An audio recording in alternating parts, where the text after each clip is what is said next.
sometimes everything lines up and things just go easily.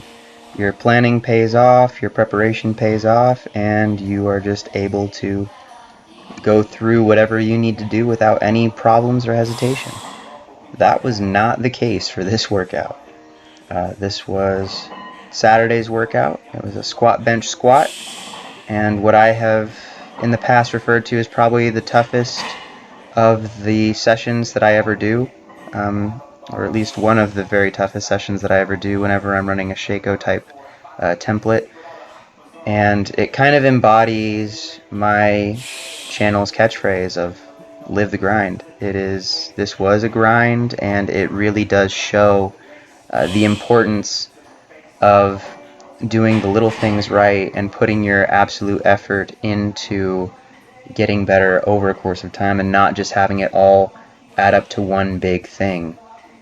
I've mentioned before that I would always rather do some heavy single or double for a set and be done and just leave it there instead of something like this. This is just hard work. Whenever you take a weight that isn't necessarily incredibly heavy for you, relatively speaking, and it becomes heavy because of how many times you get back under the bar and do the reps, it just becomes the grind. And it reminds me of something that I heard in a Macklemore song, actually, is his song 10,000 Hours, referring to the 10,000 hour expertise rule. And he said, the greats weren't great because at birth they could paint. The greats were great because they painted a lot.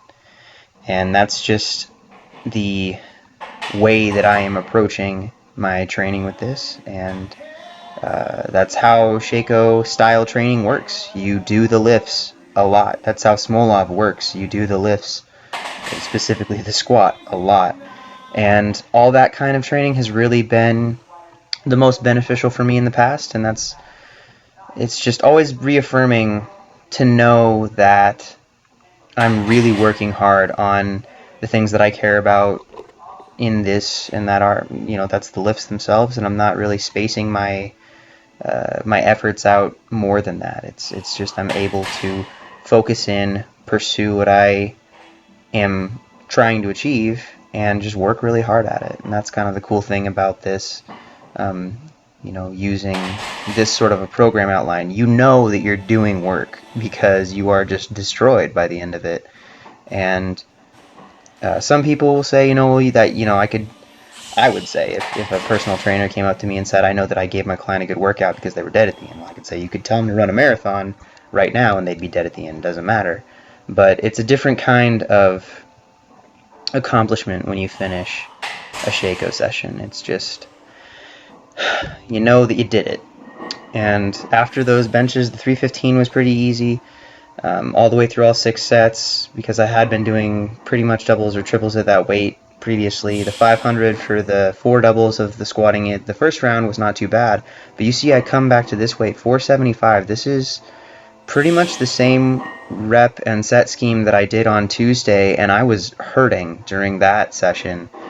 And I've got 5 triples here, and they were such a grind. It was so incredibly difficult to get back under the bar every time, because there's one thing to do a lot of sets of squat.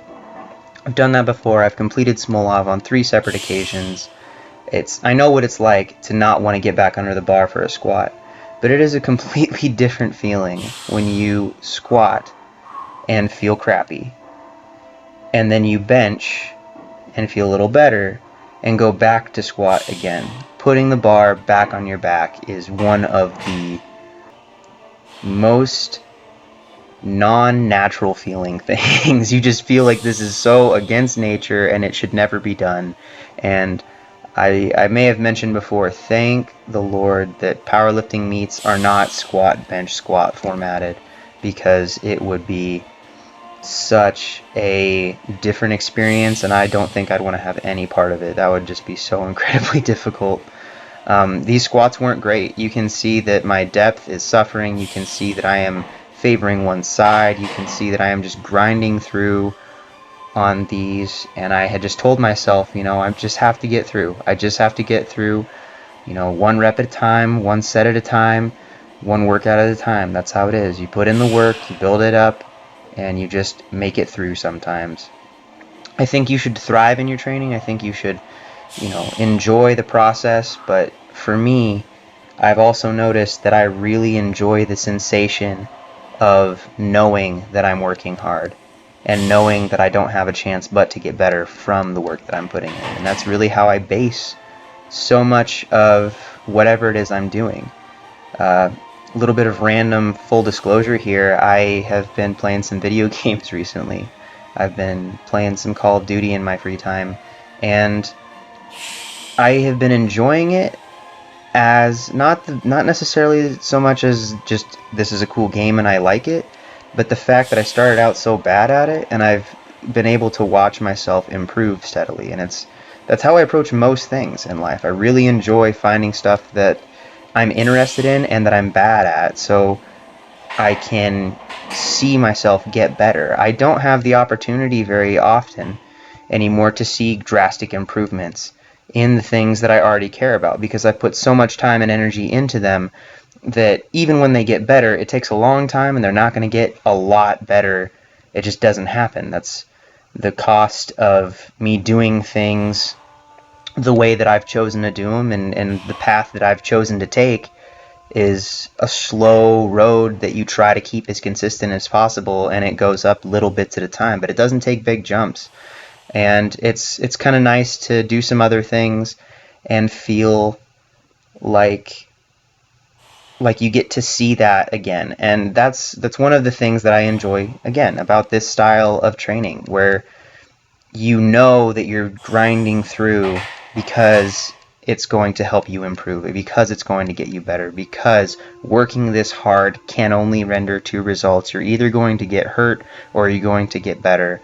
And if you're taking good enough care of your body and paying enough attention to it, I think that getting better is the more plausible option. I wouldn't recommend someone jump into this kind of training. I've said it before, but if you're new to the channel and just seeing this kind of a thing, I've been training for, well, I turned 25 on this day. I started when I was around 10 years old, so it's been almost 15 years now that I've been training for powerlifting. And it's a long road, but it's a fun one. And I enjoy and embrace the grind and love the feeling of that hard work. So thank you guys for watching. I hope you enjoyed the video. Draw something from it if you can. Share it with your friends. Give it a like rating if you did enjoy it. It always helps the channel when you guys comment or like or get other people to subscribe. You can share in the videos, all that good stuff. If you guys are interested still, the limited edition shirts are still up, but like I said before, when they're gone, they're gone. So I'll leave a link in the description below if you guys would be interested in supporting me financially through that by getting a shirt. I'd appreciate that.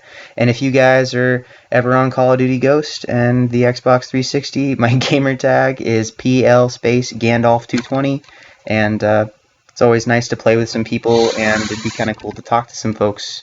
I usually play on the weekends when my girlfriend's working, so I don't interrupt our time too much together. And yeah, so I hope you're all having a great time. Thank you all for the birthday wishes. It was an awesome thing to get to experience that, and I just feel so incredible just at the support system that I have within you guys, and how appreciative I am of all you've done for me, and I just hope that I can return the favor whenever possible. So thanks again, and I will talk to you soon. Bye.